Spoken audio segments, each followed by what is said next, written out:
All right. Hey, well, welcome back, Life Science. This is going to be Chapter 12, looking at Section 1, Energy Processing in Plants.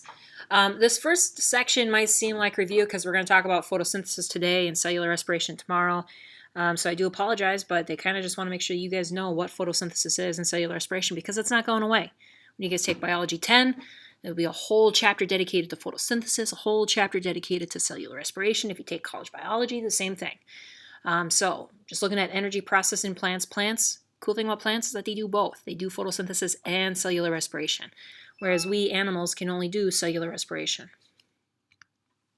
So objectives today, how do materials move through the plants? Again, review. So we're going to talk a little bit about vascular tissue and as well as gas exchange. Second objective, how do plants perform photosynthesis? So we're going to look at the top two today. Tomorrow we'll look at cellular respiration and then the relationship between photosynthesis and cellular respiration. So for the first section, materials for plant processes. What materials are needed for life? So for humans, just think about what are some things that we need and what do plants need as well. So you can say both humans and plants, yeah, we definitely need water. We need gases of some sort. Our gas is oxygen. Their gas is carbon dioxide. But we need food. Plants, they don't need food because they make their own food. Okay. Now, how do plants move materials inside of them? They use the vascular tissue. And again, this is a repeat from Chapter 9 because we talked about how some plants don't have a vascular tissue, non-vascular plants like the bryophytes. Whereas some plants do have vascular tissue. And so there are two types of vascular tissue, the xylem and the phloem. Xylem is water, so water from the roots moves to all the other parts of the plant. If a plant has low water, it wilts. But then you add some water, it perks right back up. Phloem, it's got that sound, so it's food.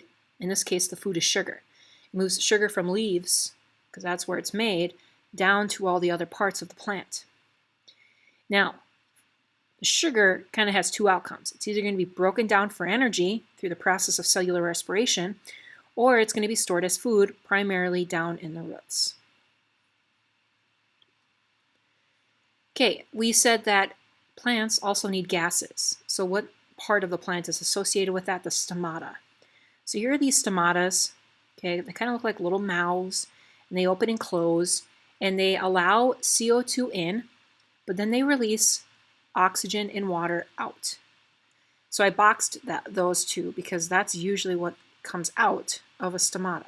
CO2 enters in, water and oxygen leave the plant. CO2 enters in because the carbon in CO2 is going to be used to make sugar, and oxygen and water are actually byproducts of photosynthesis. Okay.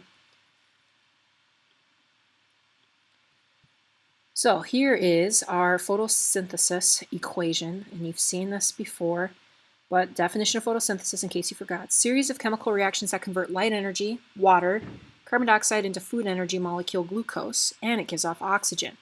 So when you take water with carbon dioxide and you add a little bit of sunlight, you get oxygen and glucose. Now maybe you're like, wait a minute, Mrs. Erickson, but plants need water. Why is water leaving the plant? Well, water enters the plants through the roots, okay? But it tends to exit through the stomata due to a process called transpiration. Plants, they live on land. And we talked about some of the adaptations they had to overcome to live on land. They have a thick, waxy cuticle. Well, I guess some do, to prevent water loss. But every time a stomata opens, there's a chance that water will escape. And so that's the process of transpiration, okay? But then not only that, plants also do photosynthesis. And we haven't discussed photosynthesis yet. We will in tomorrow's lecture. But a byproduct of cellular respiration is water. When we do cellular respiration, let's say you're doing a physical activity, you start to breathe harder. So CO2 levels increase. But then not only that, you start to sweat. And water is being released through your sweat. So plants, when they do cellular respiration, release water in that process. Now, we talked a little bit about the structure of leaves in photosynthesis, like the spongy mesophyll or the palisade cells. So here we talked about the palisade layer where a lot of chlorophyll is at, and the spongy mesophyll, which its primary job is for gas diffusion. We talked about the cuticle, and then the stomata on the underside of the leaves. So we have, we're just going to talk about generics here. Epidermal tissues, that would be the cuticle and the stomata. So epidural means like outside, the top layer, if you will. So remember, the cuticle's main job is to keep water inside the plant, and the stomata is responsible for the three gases in the gas exchange. Then we have the mesophyll layer, where you have the palisade and the spongy. The palisade is usually the primary spot where photosynthesis takes place. And then the spongy, it's all about gas exchange. Steps for photosynthesis, breaking it down. First off, you got to capture light energy.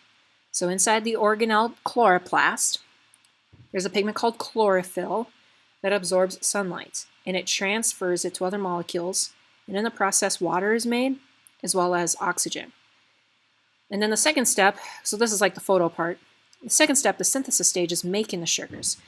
Plants take in CO2, and it gets broken down and converted into sugar. So the hydrogen that's split from here, H2O, the H2 plus the CO2 is going to make your sugar. And then once the sugar is made, it's either going to be stored in the roots or it's going to be used in the process of cellular respiration to carry out cellular processes. So lots of information going on here in the steps of photosynthesis, but this is the simplified, condensed version of it. So here's a diagram just showing photosynthesis, how we have our plants here. Take a look at the leaves. Zoom in on the mesophyll cell, and you can see chloroplast. Zoom in on that chloroplast. We have chlorophyll embedded into it. But the process of photosynthesis is light, CO2 and water enter the plant, and oxygen and sugar are made. So why is photosynthesis important? Number one, without plants or cyanobacteria or any other organism that could do photosynthesis, we would not have the oxygen we breathe today. And not only that, you can trace all of your food source back to a plant, back to the sun. Plants used energy from the sun to make food. And so, if you had bacon this morning for breakfast, well, bacon is comes from pig. Pigs eat grain. Grain is a plant. So it's a food source for a lot of organisms on planet Earth. All right, so that does it for today's lesson. All I did was cover photosynthesis. You just have a one-question exit card to answer, I believe. Let me just double-check real quick here. Got my planner in front of me. Yes, you just have a one-question exit card that you need to answer. Tomorrow we'll cover cellular respiration, and you'll get the worksheet tomorrow. Or maybe I'll post the worksheet so you can start it today if you choose to. But I'll see you tomorrow.